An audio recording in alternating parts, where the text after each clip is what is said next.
हमारी लाइफ में जब भी कोई समस्या आती है, जब भी कोई चैलेंज आता है तो हम क्या करते हैं? ज़्यादातर टाइम या तो हम उनसे भागने लगते हैं या फिर थोड़ी बहुत कोशिश करके हार मान के थक हार के बैठ जाते हैं। आयरन मैन को तो आप सब जानते होंगे। आयरन मैन में जो लीड रोल जिन्होंने किया था उसका नाम है रॉबर्ट डाउनी जूनियर। एक समय पर रॉबर्ट डाउनी जूनियर की लाइफ में वो सारी समस्याएं आई थी जिन्हें एक आम आदमी को फेस करना बड़ा मुश्किल होता है। कैसे उन सारी समस्याओं को, सारे चैलेंजेस को पार करके उन्होंने जब अपने काम पे दोबारा वापस आए तो एक इतिहास रच दिया। बहुत ही बेहतरीन वीडियो होने वाली है, आप लास्ट तक बने रहिएगा। ये वीडियो आपको टीच करेगी, आपको सिखाएगी कि कैसे एक बुरा चैप्टर हमारी लाइफ में हमारी पूरी लाइफ को डिफाइन नहीं करता है। बहुत बार ऐसा होता है ना कि हमारी लाइफ में किसी भी वजह से, सपोज हमारी तबीयत ख़राब हो गई, हम पढ़ाई कर रहे थे, तैयारी कर रहे थे, तैयारी नहीं कर पाए, या फिर हम थोड़े बहुत पैसे जमा करके रखे थे और किसी जगह गलत इन्वेस्टमेंट की वजह से वो सारा पैसा डूब गया।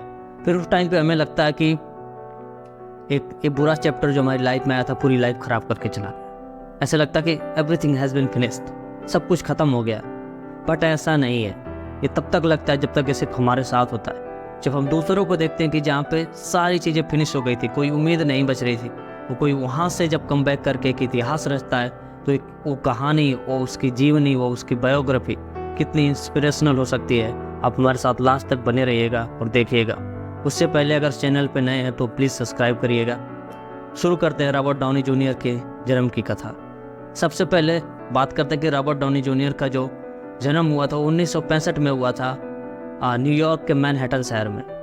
जूनियर के पापा रॉबर्ट सीनियर था उनका नाम, जो एक एक्टर भी थे और फिल्म मेकर भी थे, जो फिल्में बनाया करते थे। उनकी माता फिल्मों में काम करती थी, वो एक्ट्रेस थी। तो जाहिर सी बात थी कि दोनों लोग एक फिल्म बैकग्राउंड से थे, तो उनके अंदर एक्टिंग करने की जो चीज़ें थी वो नेचुरल थी।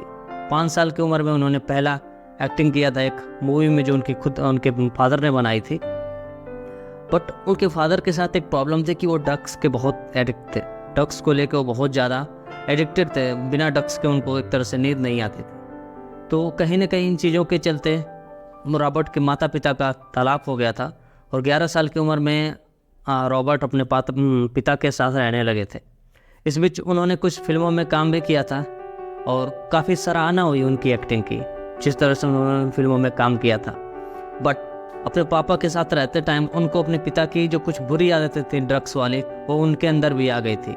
करीब 6 साल की उम्र में ही रॉबर्ट ने नशे करने शुरू कर दिए थे और 16-17 साल की उम्र तक तो वो बहुत ज़्यादा एडिक्ट हो चुके थे ड्रग्स के।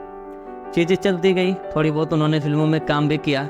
फिर उसके बाद 1992 में उन्होंने एक लड़की से शादी कर लिया था। डेबोरा फेल्कोनर नाम की एक लड़की से उन्होंने शादी किया था और इसी बीच सब कुछ ठीक चल रहा था। उनकी लाइफ काफ़ी बैलेंस चल रही थी, काम उनको मिल रहे थे और काफ़ी अच्छा वो काम कर रहे थे। उनके काम की जो उनकी एक्टिंग थी, जो उनकी एक्टिंग की नेचुरलिटी थी, उस चीज़ों को बहुत काफ़ी सराहा जा रहा था ओवरऑल। बट और जो उनकी ड्रग्स की चीज़ें थी, जो उनकी लत थी, उनका पीछा नहीं छोड़ रही थी क्योंकि उनकी आदत बन चुकी थी और इसी ड्रग्स के सिलसिले में उनको जेल हो जाती है। 1 साल वो जेल में जाते हैं और रॉबर्ट बताते हैं कि उनकी लाइफ पे वो सबसे बुरा समय था। जेल में रहना उनकी लाइफ का सबसे बुरा समय था क्योंकि उस जेल में बुरे से बुरे लोग थे, जो और कैदी थे जिनसे उनकी लड़ाई हो जाया करती थी, उनको बहुत बुरी तरह से पीटा करते थे। रॉबर्ट बताते हैं बहुत बार ऐसा होता था कि मुझे लगता था कि मैं अपने ही खून के टब में से उठाऊँ और सारे शरीर पे खून लगा पड़ा था, इतनी बुरी तरह से वो लोग उन्हें मार देते थे। लेकिन जब 1 साल की जेल काट के जब वापस आते हैं रॉबर्ट, तो उनकी वाइफ उनसे तलाक ले लेते हैं। कहती कि मैं तुम्हारे साथ नहीं रह सकती क्योंकि तुम ड्रग्स एडिक्ट हो। उसके चले जाने की वजह से और रॉबर्ट और भी ज़्यादा ड्रग्स करने लगते हैं। उनकी लाइफ बद से बदतर हो जाती है। उनकी लाइफ में कोई उम्मीद नहीं बची होती है। ऐसा लगता है कि सब कुछ खत्म हो गया। दूसरों को भी ऐसा ही लगता है कि इतना अच्छा एक्टर था, उभर रहा था, बहुत बड़ा स्टार बनने वाला था, बट अभी पूरी तरह से बर्बाद हो चुका है। अब कोई उम्मीद नहीं है कि ये वापस फिर वैसे हो जाए।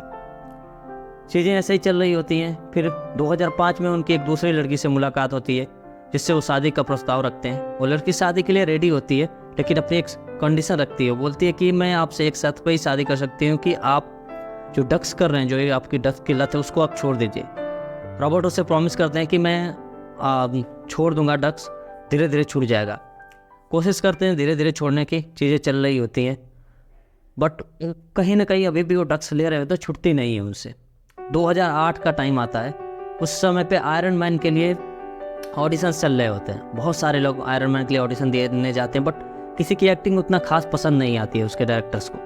रॉबर्ट भी जाते हैं ऑडिशन देने और वो अपना बेस्ट देते हैं। उस टाइम पे उन लोगों को रॉबर्ट का एक्टिंग बहुत अच्छी लगती है, वो चाहते हैं कि हम रॉबर्ट को साइन करें, क्योंकि उन्हें एक ऐसा कैरेक्टर चाहिए होता है आयरन मैन का रोल प्ले करने के लिए जो अपने आप में बेमिसाल हो, जो बेबाक हो, जो निडर हो, जिसको जो बात समझ में आती है वो मुंह पे बोलता है। अगर आपने आयरन मैन मूवी देखी हो तो जो चीज़ होती है वो फट से मुंह पे बोल देता है। कैप्टन को कैसे बोल देता है कैप्टन अमेरिका को कि तुम्हारे अंदर क्या है, मैं जो जैसा भी हूँ, बिना अपने सूट के भी मैं एक बिलियनियर हूँ, एक अरबपति हूँ, एक ऐसा आदमी है जो दान करता है पैसे, यानी जो उसके दिल में वो फटाफट बोलता है। उनको ऐसा ही एक बेबाक कैरेक्टर चाहिए होता है। जो रॉबर्ट की एक्टिंग होती है ना बहुत शानदार लगी होती है, बट वो कहीं ना कहीं उनके और भी जो बोर्ड होते हैं डायरेक्टर्स के, वो हिचकिचाते हैं रॉबर्ट को साइन करने से। क्योंकि रॉबर्ट को ड्रग्स का लत होती है, वो जानते हैं पता नहीं है कब छोड़ के चला जाए, कभी काम पे आए ना आए, क्या पता। तो उनमें से प्रोड्यूसर रॉबर्ट को समझाता है कि देखो हम तुम्हें साइन करना चाह रहे हैं और तुम्हारी इन आदतों की वजह से नहीं साइन कर पाए। उस टाइम रॉबर्ट को बहुत बुरा लगता है, उन्हें लगता है कि मेरी एक छोटी सी आदत मुझे पूरी तरह से ख़राब करी। कोई एक ऐसी फिल्म मिल रही जो मुझे बहुत ही अच्छे लेवल पर मुझे इंटरनेशनली एक ब्रांड के रूप में बना देगी, वो चीज़ मुझे ड्रग्स की वजह से नहीं हो पा रहा।